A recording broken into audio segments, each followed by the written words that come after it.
Hello, good morning students.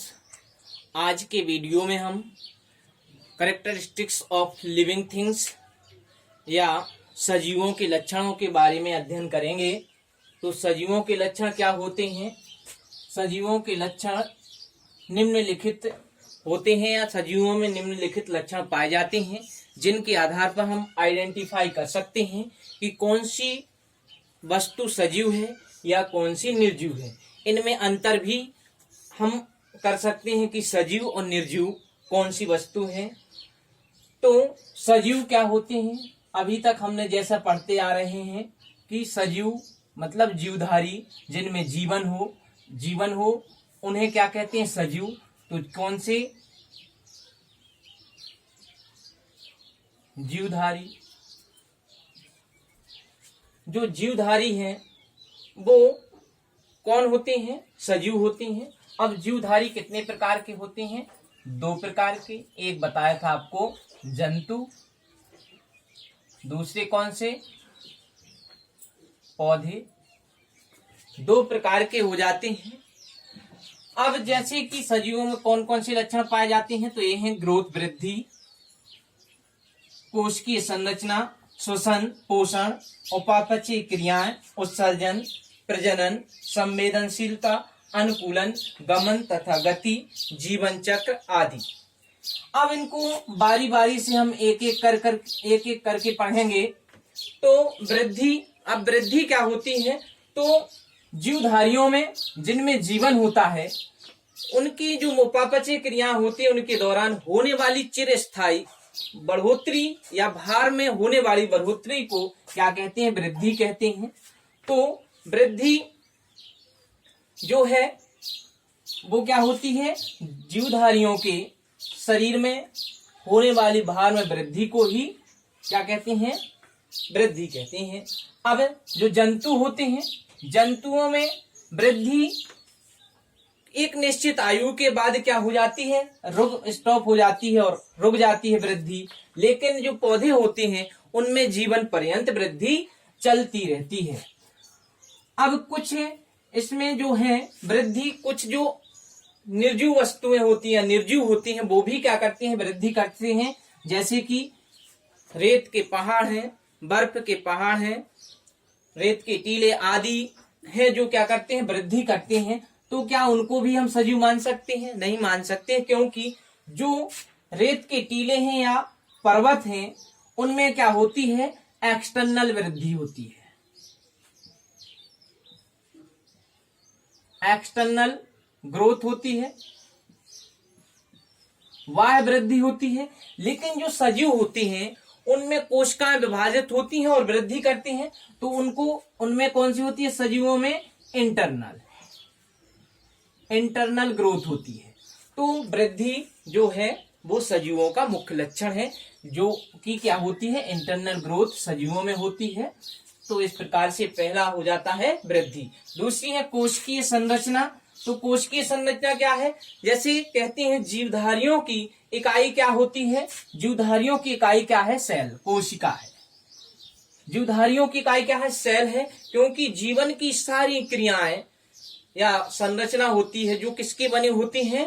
कोशिकाओं के जीवधारी बने होते हैं, इसलिए कोशिका को ही जीवधारियों की इकाई कहा जाता है।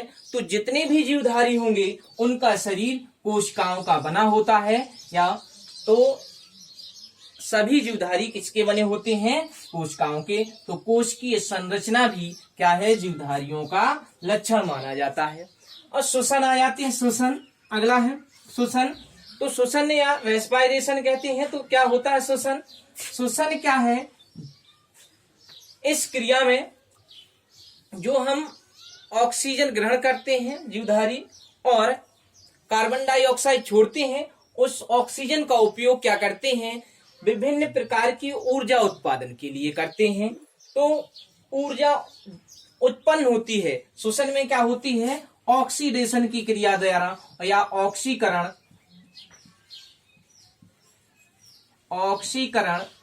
की क्रिया के द्वारा क्या होता है? ऊर्जा उत्पन्न होती है। ऊर्जा उत्पन्न होती है और वो जब ऊर्जा उत्पन्न होती है तो यह ऊर्जा विभिन्न क्रियाओं, विभिन्न जैविक क्रियाओं को, जो जीवधारियों विभिन्न प्रकार की जैविक क्रिया होती हैं उनको चलाने में उपयोग करते हैं। तो श्वसन भी क्या होता है, जीवधारियों का लक्षण है या सजीवों का लक्षण है, और निर्जीवों में श्वसन की क्रिया नहीं पाई जाती है।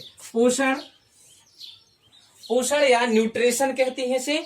तो पोषण क्या होता है, तो देखिए अभी हमने पढ़ा वृद्धि और विकास। प्रत्येक सजीव या जीवधारी जो होते हैं वृद्धि और क्या करते हैं, विकास करते हैं। तो वृद्धि और विकास के लिए किसकी आवश्यकता होती है, भोजन की आवश्यकता होती है। किसकी आवश्यकता होती है, भोजन की। अब भोजन की आवश्यकता होती है तो भोजन का संश्लेषण करना या भोजन को ग्रहण करना ही क्या है, पोषण है। तो पोषण क्या होता है, जो भोजन, कुछ पौधे जैसे होते हैं वो अपना भोजन क्या करते हैं, प्रकाश संश्लेषण क्रिया द्वारा बना लेते हैं, लेकिन कुछ जो जंतु हैं या कुछ और भी पौधे हैं वो अवशोषण के द्वारा, और जंतु क्या करते हैं, ग्रहण करते हैं। तो भोजन लेना या ग्रहण करना क्या कहलाता है, भोजन का निर्माण करना या ग्रहण करना पोषण कहलाता है। और पोषण से ही हमारे जो नए जीव द्रव्य का निर्माण होता है और हमारी वृद्धि तथा विकास होता है। अगला आ जाता है उपापचय क्रियाएं। तो उपापचय क्रियाएं क्या होती हैं, या मेटाबॉलिक रिएक्शन या मेटाबॉलिज्म। मेटाबॉलिक रिएक्शन क्या होती है कि जो हमारा शरीर है, शरीर में हजारों प्रतिपल क्रियाएं होती रहती हैं। कौन सी क्रिया, रासायनिक क्रियाएं हजारों चलती रहती हैं। उन सभी क्रियाओं को क्या कहते हैं, उपापचय क्रियाएं कहते हैं या मेटाबॉलिक रिएक्शन या मेटाबॉलिज्म कहते हैं। अब जो रासायनिक क्रियाएं होती हैं या उपापचय क्रियाएं हैं वो दो प्रकार की होती हैं, एनाबॉलिक और कैटाबॉलिक, उपचयी और अपचयी। तो ये दो प्रकार की होती हैं। जो रासायनिक क्रिया जो हमारे शरीर में हो रही हैं वो दो प्रकार की होती हैं।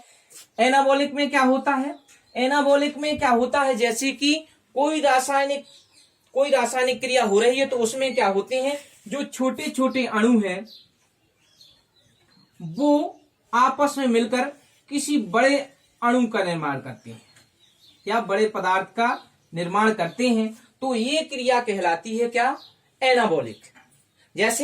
जैसे क्या है, प्रकाश संश्लेषण।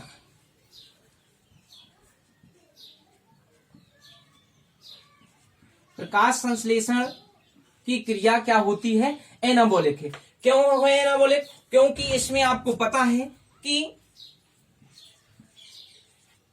6CO2 प्लस 12H2O आप मिलकर के किसका निर्माण करते हैं, ग्लूकोज, C6H12O6, ग्लूकोज के अणु का। तो देखें सिंपल मॉलिक्यूल्स मिलकर के किसी बड़े पदार्थ या अणु का निर्माण कर रहे हैं। तो ये क्रिया क्या कहलाएगी, ऐसी रासायनिक क्रिया को हम उपचयी या एनाबॉलिक कहते हैं। अब कैटाबॉलिक क्या होती है, जैसे कि ये बड़ा अणु है, कोई भी बड़ा पदार्थ है, उसको क्या होता है, सिंपल या छोटे छोटे अणुओं में या भागों में तोड़ देना, छोटे छोटे भागों में तोड़ देना ही क्या है, कैटाबॉलिक है। तो कैटाबॉलिक कौन सी क्रिया होती है, कैटाबॉलिक होती है जो रेस्पायरेशन या श्वसन की क्रिया क्या है, कैटाबॉलिक। क्योंकि इस क्रिया में क्या होता है, जैसे प्रकाश संश्लेषण में जो ग्लूकोज बना था C6H12O6, यह क्या होता है, जब हम ऑक्सीजन ग्रहण करते हैं तो ऑक्सीजन की उपस्थिति में इसको तोड़ देते हैं, किसमें, 6CO2 प्लस 6H2O और प्लस 673 किलो कैलोरी। तो देखें ये बड़ा अणु किसमें टूट गया, सिंपल अणुओं में टूट जाता है, इसीलिए इसको क्या कहते हैं, कैटाबॉलिक। तो एनाबॉलिक और कैटाबॉलिक में अंतर समझ में आ गया होगा कि इसमें छोटे छोटे अणु मिलकर के किसी बड़े पदार्थ का निर्माण करते हैं और इसमें किसी बड़े पदार्थ को छोटे छोटे अणुओं में तोड़ा जाता है। उत्सर्जन, अगला है उत्सर्जन। तो एक्सक्रेशन या उत्सर्जन क्या होता है, तो अभी जो उपापचय क्रियाएं होती हैं, तो उपापचय क्रियाओं के दौरान विभिन्न प्रकार के नाइट्रोजन युक्त हानिकारक जो पदार्थ बनते हैं या हानिकारक पदार्थ बनते हैं, उनको शरीर से बाहर निकालने की क्रिया होती है, वो क्या कहलाती है, उत्सर्जन कहलाती है। और ये ऐसी क्रियाएं निर्जीवों में नहीं पाई जाती हैं। ये क्रिया किसमें पाई जाती हैं, सजीवों में पाई जाती है उत्सर्जन की क्रिया। तो जैसे कि इसी क्रिया को ले लें, तो जो उपापचयी क्रिया हुई है, जो ग्लूकोज से क्या बना है, CO6 CO2 जो बना है, तो ये क्या है, कार्बन डाइऑक्साइड, और कार्बन डाइऑक्साइड हमारे लिए हानिकारक है, इसलिए ये क्या होती है, शरीर से बाहर निकाल देती है। तो ये उपापचय क्रियाओं के दौरान जो हानिकारक पदार्थ बनते हैं उनसे शरीर से बाहर निकाल। प्रजनन क्या होता है, प्रजनन क्या है, तो प्रजनन में क्या होता है कि प्रत्येक जीवधारी ये चाहता है कि हमारी इस पृथ्वी पर हमारा अस्तित्व बना रहे, तो अस्तित्व को बनाए रखने के लिए अपने समान संतान उत्पन्न करने की जो क्षमता होती है उसे क्या कहते हैं, हम प्रजनन कहते हैं। तो प्रजनन